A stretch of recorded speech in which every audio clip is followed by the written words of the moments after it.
Hi friends, I'm Baisa. Welcome to my YouTube channel Tasty Food with Bhavisha. આજે me and my cousins તમારા માટે Christmas સ્પેશિયલમાં ડોનટ્સની recipe લઈને આવ્યા છીએ. જો તમને મારી રેસીપી પસંદ આવે તો લાઈક, શેર અને સબસ્ક્રાઇબ જરૂરથી કરજો. તો ચાલો રેસીપી જોઈ લઈએ. Hello friends, welcome to the Tasty Food with Bhavisha. Merry Christmas to all. તો આજે આપણે જોવાની છે ડોનટ્સની રેસીપી. તો ચાલો જોઈ લઈએ ડોનટ્સની રેસીપી.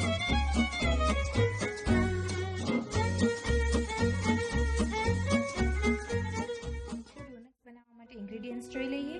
2 કપ મેદા, 2 teaspoon yeast, 3 tablespoon sugar, 1/4 cup of milk, પાણી જરૂર મુજબ, પિંચ ઓફ સોલ્ટ એટલે કે ટેસ્ટ પ્રમાણે સોલ્ટ નાખવાનું છે, જરાક જ ચપટી એક સોલ્ટ, સ્પ્રિંકલ્સ અને ચોકલેટ ને ડાર્ક કમ્પાઉન્ડ આપણે ગાર્નિશિંગ માટે યુઝ કરીશું, અને 1/2 ટેબલસ્પૂન ઓફ બટર. તો રેસીપી બનાવવાનું સ્ટાર્ટ કરીએ. અને દૂધ હુંફાળું લેવાનું છે. આપણે દૂધમાં શુગર બધી એડ કરીને એને મિક્સ કરી દેવાનું છે એકદમ ફાઇનલી. શુગરવાળું દૂધમાં ઈસ્ટ એડ કરી દઈશું, અને ઈસ્ટ એડ કર્યા બાદ તેને એકદમ ફાઇન મિક્સ કરીને એને રેસ્ટ આપવાનું છે 15 મિનિટ સુધી. તો 15 મિનિટ રેસ્ટ આપવા સાઈડમાં મૂકી દઈશું એને આપણે. હવે એક બાઉલમાં આપણે 2 કપ મેદા લઈને એની અંદર ચપટી એક મીઠું એટલે કે સોલ્ટ નાખી દેવાનું છે.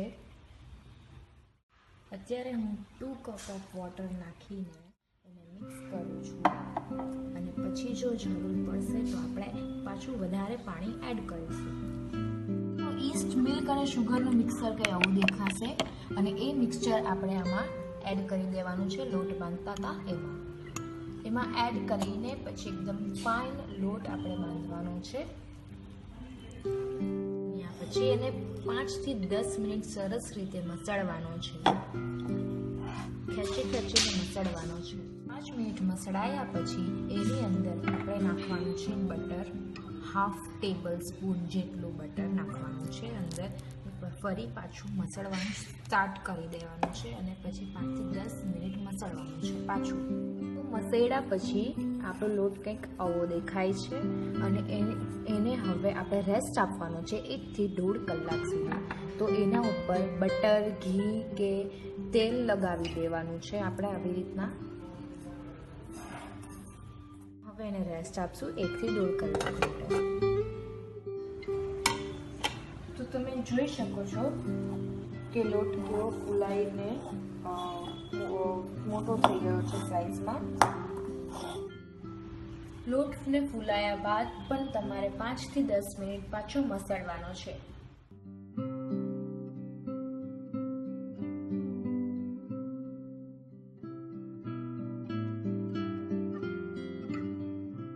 હવે આપણે આ ડોને એટલે કે આ લોટને વણી લેશું. હવે ડોનટ્સને વણવા માટે આપણે થોડોક મેંદો આવી રીતના સ્પ્રિંકલ કરી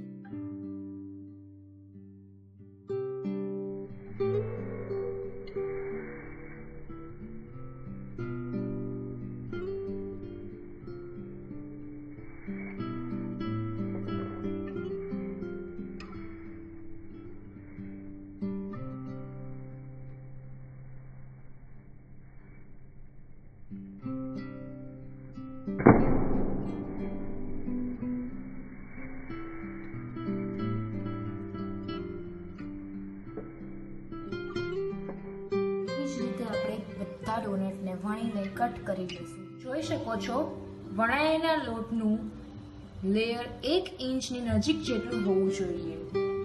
જો આ રાઉન્ડ મેં કટ કર્યું છે, એવી રીતના આ રાઉન્ડ પણ હું કટ કરી લઈશ, જેથી આ બહારનું રાઉન્ડ આવી રીતના શેપમાં આવી જાય.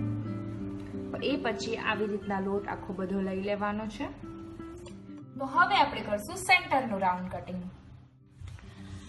તો હવે આપણે આ રાઉન્ડ કટ કર્યા પછી મારી પાસે એક ઢાંકણ છે બોટલનું, એ મેં લીધું છે વચ્ચેનું સેન્ટરનું રાઉન્ડ કટ કરવા માટે. એને આવી રીતના હું કટ કરી લઈશ સેન્ટરનું રાઉન્ડ. તમારી પાસે જો ડોનટ કટર હોય તો તમે એનો યુઝ કરી શકો છો. મારી પાસે નથી એટલે આવી રીતના હું યુઝ કરું છું. બહારનું રાઉન્ડ મેં આ વાટકાથી કર્યું છે અને અંદરનું રાઉન્ડ આ મેં બોટલની ઢાંકણથી કર્યું છે. તો આપણા ડોનટ્સને તમે જોઈ શકો છો પ્લેટમાં લઈ લીધા છે અને હવે એને રેપ કરીને આપણે 15 to 20 minutes or half an આવર એટલે કે 30 મિનિટ સુધી તમે રેસ્ટમાં મૂકવાના છે. તો તમે જોઈ શકો છો કે મેં આ પ્લાસ્ટિક રેપથી આખી પ્લેટને રેપ કરી દીધી છે જેથી કે આ રેસ્ટિંગમાં કોઈ ડિસ્ટર્બન્સ ના આવે. એટલે હવે આને આપણે 15 to 20 એટલે કે 15 થી 20 મિનિટ સુધી રેસ્ટમાં આપશું. તમે જોઈ શકો છો કે ડોનટ એકદમ ફાઇન ફ્લફી થઈ ગયા છે એકદમ જ.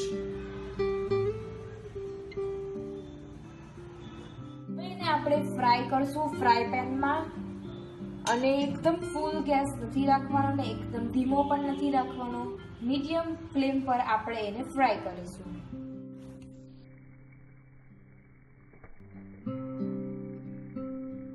કલર આપણે લાઇટ બ્રાઉન ગોલ્ડન ટાઈપ જોઈએ છે, એકદમ આમ શાઇની છે. તમે જોઈ શકો છો આ એકદમ પરફેક્ટ કલર સાઇઝ છે, એકદમ ફાઇન પરફેક્ટ સાઇઝ અને કલર છે આ. તો તમે જોઈ શકો છો કે આપણા ડોનટ એકદમ ફાઇન ગોલ્ડનિશ બ્રાઉન ટાઈપ કલરના થઈ ગયા છે, એકદમ પરફેક્ટ અને ફૂલાઈ ગયા છે. હવે એને ગાર્નિશિંગ માટે અને એટ્રેક્ટિવ બનાવવા માટે આગળ વધીએ. ચાલો. તો આવી રીતના ડબલ બોઇલર આપણે કરીને ચોકલેટ મેલ્ટ કરવાની છે, જે તમે જોઈ શકો છો કે મેલ્ટ થઈ રહી છે. તમે જોઈ શકો છો કે આપણી વ્હાઈટ ચોકલેટ મેલ્ટ થઈ ગઈ છે અને ફટાફટ આપણે એમાં ડોનટ્સ ડીપ કરવા માંડીએ જેથી પાછી ચોકલેટ સોલિડ ના થઈ જાય. એવી જ રીતે આપણે ડાર્ક ચોકલેટ પણ મેલ્ટ કરી લઈશું, થોડું બટર એડ કરીને, તો ફટાફટ મેલ્ટ અને થશે અને સ્મૂથ પણ થશે. આવી રીતના ડોનટ અંદર ડીપ કરવાનું છે અને બહાર આવી રીતના